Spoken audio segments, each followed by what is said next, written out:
Hi everybody, it's Tim. It is September, it's actually September 11th, not one of my favorite days in New York, but I'm here in the garden, so that's a good thing. But it's a good day to think about what happened 23 years ago. But moving on to the garden, I have started moving stuff and I realized I hadn't done a quick overview of everything before I start digging up. So I've dug up some plumerias, I've dug up a few other things, but for the most part it's still intact. So I thought I would go ahead and take you through the garden really quick so you can see it. And then I'm gonna start showing over the next few videos or so what I am taking out. Because even though I leave a lot of the palm trees in the garden over winter and I cover them and I document all of that, I do bring a lot of the tender tropicals inside, and that's a bit of a process, as all of you know. So I will kind of show you what I'm doing, but I wanted to just give one final tour, quick tour of the garden of what's going on, because September is such an amazing month for tropicals because everything looks really good tropical wise because it's had all summer long to grow. And then sadly, I'm starting to move stuff. If I don't, I get stuck in October in a panic when there's some frost on the way. So I'm hoping for late frost. If we could push it to November, that would be fantastic. But last year I waited a little too long and paid for it. So this year I'm going to start. My goal is 10 plants a day, get dug up and at least set up to go into the garage for winter. So anyway, here's my tour. So I love walking through my gate and finding all this lush tropical beauty here. And yes, it will be sad when it's gone. But here's one of my castor beans that I grow from seed every year. I love those because they just get so big so fast. And coming along here, my robolini, my pygmy date palm, it stays outside. It does really well, even with bad winters, but I protect it, of course. And then, of course, there's a lot of tropicals in here that'll get you dug out. And here, some of my Musabastu and one of my Washingtonia robustus there. But anything that's low on the ground, if it's not a perennial and you see a tropical like this agave or yucca right there, that comes inside because it's too small and it's not worth protecting outside. So it goes into the garage. And over in here, I have my hardy pomegranate, which I'm really happy has a lot of pomegranates on this year. I'm just not quite sure when to know when they are ready to be picked, and I'm hoping I can get some seeds to germinate. Last year I had a couple of fruit and I didn't get them to germinate, but this year maybe more so. And there's one of my trockies. And my elephant ears, a lot of them are so big this year, I may just put them in a pot and keep them overwintered with the leaves intact in the garage. I hate cutting them down and they're so big this year, some of my bird of paradise too. But when they're this big, it just seems a shame to cut them off and just store the tubers, although that's so easy to do. So maybe I'll do a mix of it. I don't have a greenhouse, so it's a lot of, my garage is not that big, so I have to economize how much I put in there. But my koi pond, I say every year, I'm going to put less plants around it. There are some perennials that keep coming up, and I do need to give some perennials away because there's a little too much, and there's a little too much cattails there in the pond. But as you can see, the koi want to be fed. They get crazy when they want to be fed. And they will come inside too, not that they need to, they could certainly live outside here, but I always feel better with them inside in their holding tank. There's my Canary Island date palm. It's getting bigger and bigger, which makes me very happy. Some more plants to come inside. You can see some construction work I'm doing over on the side there. More elephant ears. And back in here, my crepe myrtle that I got from my friend Chris in Wilton. He dug it up, it went into shock, it's still in shock. I'm putting it in the ground today, I've been watering it, I'm hoping it will come back. I've got a couple of crepe myrtles in my yard, and I love them. And this is my tree fern that's gonna go in the yard next year, and I have to learn how to protect it in the winter, but it's definitely going in the ground next year. It's staying in the pot this year. And just some more of my bananas and my Mediterranean fan palm, which is growing quite fast. Bamboo, that's the invasive kind, yeah, I know. And then my beautiful Chilean wine palm hybrid. This just is right outside my bedroom window, and I love looking out at it every day. It just makes me happy because, when you have the Trachycarpus, they're beautiful and they're big, but there's something about this tropical looking palm that just makes me happy here. And it's in 2 years, it's done so well since I got it in the mail. I still can't believe that came in the mail. Some Datura blooming in the morning here. Those are easy, and they just drop seeds everywhere, and they come up everywhere. I'm usually thinning it out. Some red bananas, that will have to come inside.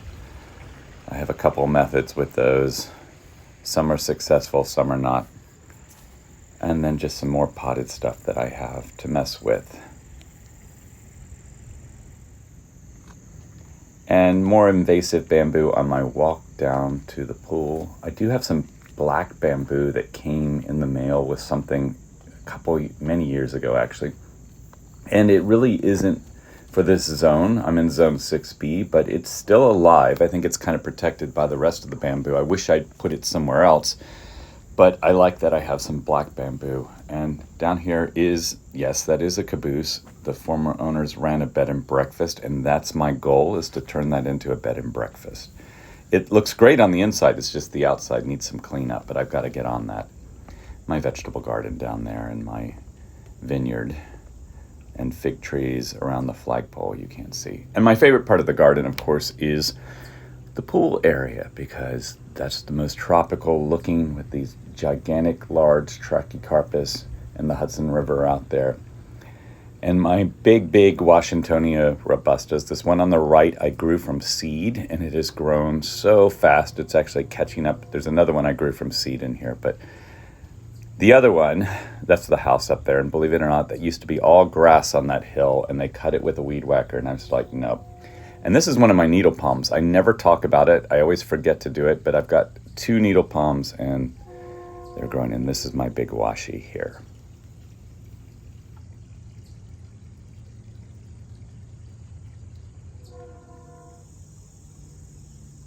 So I know, just like children, you're not supposed to have favorite plants. And I know I talk a lot about my Chilean wine palm, but my Washingtonia robusta that's down by the pool is just really big. I mean, look at this guy. He is big. And just, these are so sharp, and it's a big trunk, and I love it. And I hate to think that at one day I'm not going to be able to cover it anymore because it's growing so fast. But it is one of my favorites. And here's my Sylvester palm, Sylvester date palm. It's doing pretty good this year. It's grown a lot. I wish it would grow a little bit faster, but speaking of not growing, my mule palm is not growing. It looks good. It just did nothing this year. And my monkey puzzle, I have some growth on the bottom that I wanted to clip off, but someone said mulch it and try to root it before you clip it, and I'm going to do that. And this is my cactus garden. I've got some hardy cactus and some non-hardy cactus in there that I have to pull out, like that Madagascar palm. It's coming out, and a few of the edible cactus I have to take out as well. Some cannas. And then over here is my banana tree that actually has bananas on it. This is not a musabastu, and I'm hoping they actually taste good, so I'm letting that stay in there. This is my Washingtonia foliifera here, which has grown a whole lot this summer. I'm just amazed at the difference from when I uncovered it. I actually didn't think it was going to make it. My pindo palm and then my spindle palm I got from one of my friends. That will definitely come inside. Trachycarpus, Washingtonia robusta, some of my agaves in here, my tequila agave, my yucca rostrata, figs, more figs. I've so many figs this year. I've eaten so many. More agaves, more musabastu, and then my big yucca rostratas right here. I love this thing. It's growing so fast. And some pineapples and a natita palm and some sable palms all in pots here that eventually will go in the ground when I find space for them in the Hudson River out there. And then going up to the house, some more red bananas, bird of paradise. I have a Washingtonia robusta that I grew from seed that I put in this year that will stay in the ground. And then going up the walk, another Washingtonia robusta over here. This is a pretty big one among the musabastu. That one nearly died a couple of years ago when the structure blew over on Christmas Eve. The bananas are so big this year. I just can't believe how big they got. And then back hidden in here is my date palm that I grew from edible dates. And I have quite a few, but this is the only one I have in the ground. It's definitely grown a lot. It went through the winter last year, protected out here. I wish it got some more sun. Next time I plant one, I'm going to put it in more sun, but it's doing great. My Mediterranean, a different variety here.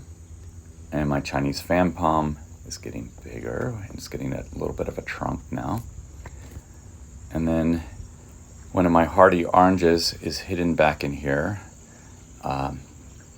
It is the Trilliferate. I can't remember the rest of it, but you'll see I actually have oranges and they're starting to get yellowish orangey. And the fruit doesn't taste great, but I'll probably take it and definitely grow new ones from seed. I've done that several times. I've got quite a few up there that I've small plants and pots.